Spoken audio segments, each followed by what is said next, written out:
Hello दोस्तों, स्वागत है आपका हमारे इस YouTube चैनल पे। दोस्तों, कहानी को शुरू करने से पहले एक जरूरी बात, अगर आपने चैनल को सब्सक्राइब नहीं किया है तो पहले आप जल्दी से चैनल को सब्सक्राइब कर दीजिए ताकि आपको हमारी आने वाली नई नई कहानियों की जो नोटिफिकेशन है वो आपको सबसे पहले मिलती रहे। तो चलिए दोस्तों, बढ़ते हैं हमारी आज की कहानी की तरफ। हमें उम्मीद है कि आपको हमारी ये कहानी जरूर पसंद आएगी। रेखा ने जब देखा कि उसके पति से उसकी बेटी को ही खतरा है, तब वो ये बात बर्दाश्त नहीं कर सकी। रात भर बैठकर वो खुद को कोसती रही, क्योंकि आज उसके कारण उसकी बेटी की इज्जत पर हाथ डाल चुका था। आज रेखा को उसके जीवन की सबसे बड़ी गलती दूसरी शादी लग रही थी। सुरेश इतना घटिया इंसान निकलेगा और उसके मन में अपनी ही बेटी को लेकर ऐसे विचार जाग जाएंगे, ये तो रेखा ने कभी भी सोचा ही नहीं था। उसे पता था कि सुरेश उसके बच्चों का सौतेला बाप होगा, लेकिन शादी करते वक्त रेखा ने ये नहीं सोचा था कि आगे जाकर ये बाप ही बेटी के लिए खतरा बन जाएगा। हुआ यूं कि जब रेखा के पति की एक एक्सीडेंट में मौत हो गई, तब उसकी बेटी मात्र 10 साल की थी और बेटा 6 साल का था। पति का प्राइवेट जॉब था और रेखा भी कहीं पार्ट टाइम जॉब किया करती थी, क्योंकि उसे घर और बच्चों को भी देखना होता था। सब कुछ दोनों के बीच ठीक चल रहा था, लेकिन अचानक हुए हादसे ने रेखा को हिला दिया। उसका जवान पति असमय से ही उसे छोड़कर चला गया।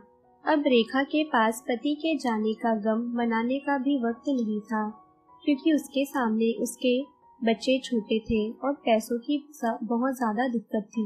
रेखा ने कहीं 10 से 5 की नौकरी ढूंढ ली। हालांकि तनख्वाह बहुत ही ज्यादा कम मिलती थी, लेकिन सुकून की बात यह थी कि घर उसका खुद का था। सब कुछ अकेले संभालने से रेखा बहुत ज्यादा परेशान रहने लगी थी और माँ की परेशानी देख बच्ची वक्त से पहले ही बड़ी हो गई। बहुत ही समझदारी से वो खुद का और अपने छोटे भाई का भी ध्यान रखने लगी थी। इधर रेखा के साथ एक काम करने वाला लड़का, जिसका नाम प्रेश था, की भी पत्नी की मौत हो चुकी थी, पर उसके बच्चे नहीं थे। एक जैसी परिस्थिति होने के कारण दोनों में जान पहचान बड़ी और अच्छी दोस्ती हो गई। सुरेश रेखा से बहुत सारे बाहर के काम संभालने लगा और उसे ऐसा महसूस करवाने लगा जैसे उसे रेखा की बहुत परवाह हो। धीरे धीरे सुरेश का घर आना शुरू हो गया।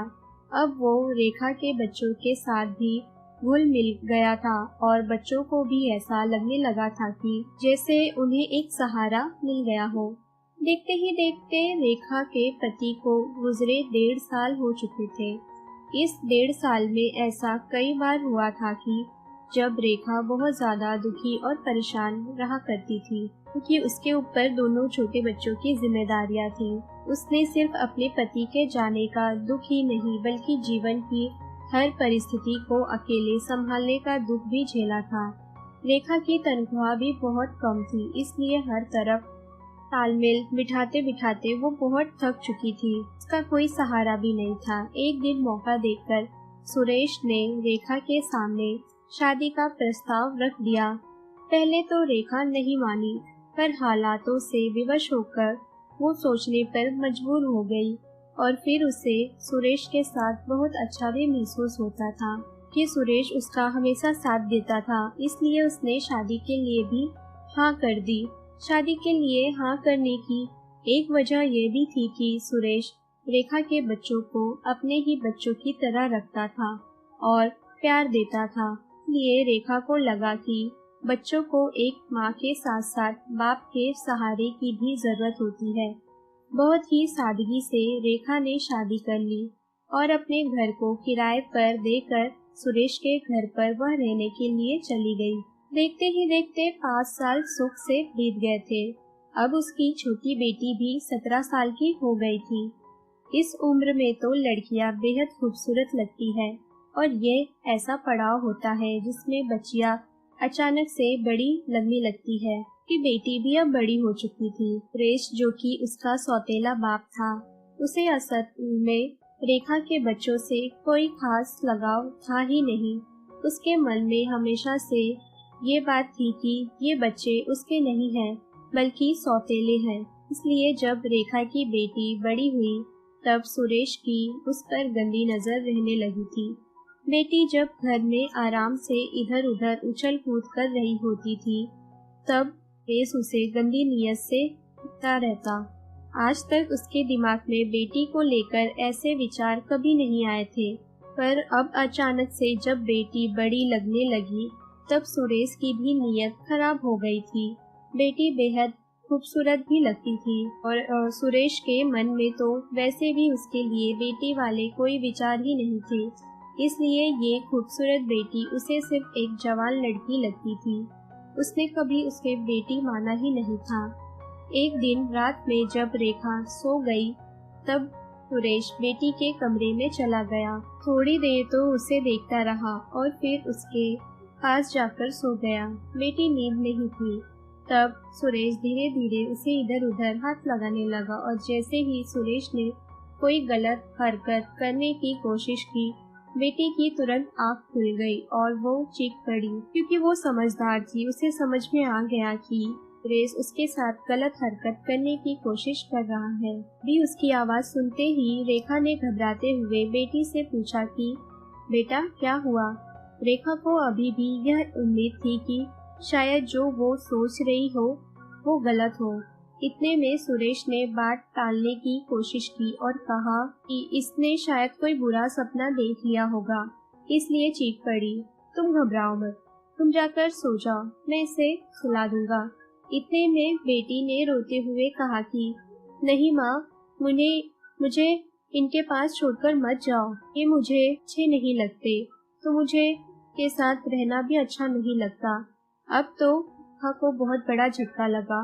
वो तुरंत अपनी बेटी को साथ लेकर दूसरे कमरे में चली गई और अपना सामान पैक करने लगी। कैसे तैसे रेखा बस रात बीतने का ही इंतजार कर रही थी और शर्म के मारे वो रोए जा रही थी। उसे यकीन नहीं हो रहा था कि सुरेश ऐसी कोई हरकत करेगा, क्योंकि आज उसके कारण उसकी बेटी की इज्जत खतरे में आ चुकी थी।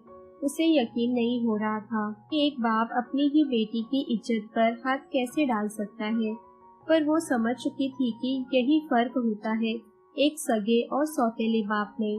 सुरेश रेखा को इस तरह सामान पैक करते देख माफी मांगने लगा और कहने लगा कि नहीं रेखा, तुम मत जाओ, ऐसा दोबारा कभी नहीं होगा, मुझे छोड़कर मत जाओ। लेकिन रेखा के लिए अब सुरेश के साथ रहना नामुमकिन था, क्योंकि उसके लिए उसकी बेटी की इज्जत से बढ़कर कुछ भी नहीं था। और फिर ऐसा आदमी जो अपनी ही बेटी की इज्जत पर हाथ डाल दे, वो पति कहलाने के लायक भी नहीं होता। आज रेखा को सुरेश से शादी करना अपने जीवन की सबसे बड़ी गलती लग रही थी, क्योंकि उसने सोचा भी नहीं था कि उसका पति इस तरह के हरकत करेगा। न वो जानती थी कि ये तो उसका सौतेला बाप है। आखिर उसने अपनी हदें पार करने की कोशिश की है। उसने सुरेश से हर तरह का रिश्ता हमेशा हमेशा के लिए तोड़ दिया और दोबारा अपने घर चली गई। सुरेश ने कई बार रेखा को मनाने की भी बहुत कोशिश की, लेकिन रेखा ने उसे माफ नहीं किया और अपने फैसले पर वह टिकी रही। वो कई बार सोचती कि भले ही बच्चों को अकेले पालना मुश्किल है, लेकिन बेटी की इज्जत से बढ़कर कुछ भी नहीं है, और यही विचार रेखा को अकेले सब कुछ संभालने की हिम्मत देता है। तो दोस्तों, ये थी हमारी आज की कहानी। अगर आपको हमारी ये कहानी पसंद आई हो तो कहानी को लाइक और शेयर करना ना भूले दोस्तों, अगर अभी भी आपने चैनल को सब्सक्राइब नहीं किया है तो पहले आप जल्दी से चैनल को सब्सक्राइब कर दीजिए, ताकि आपको हमारी आने वाली नई नई कहानियों की जो नोटिफिकेशन है वो आपको सबसे पहले मिलती रहे। तो चलिए दोस्तों, हम फिर मिलेंगे अपनी एक और आने वाली नई कहानी के साथ।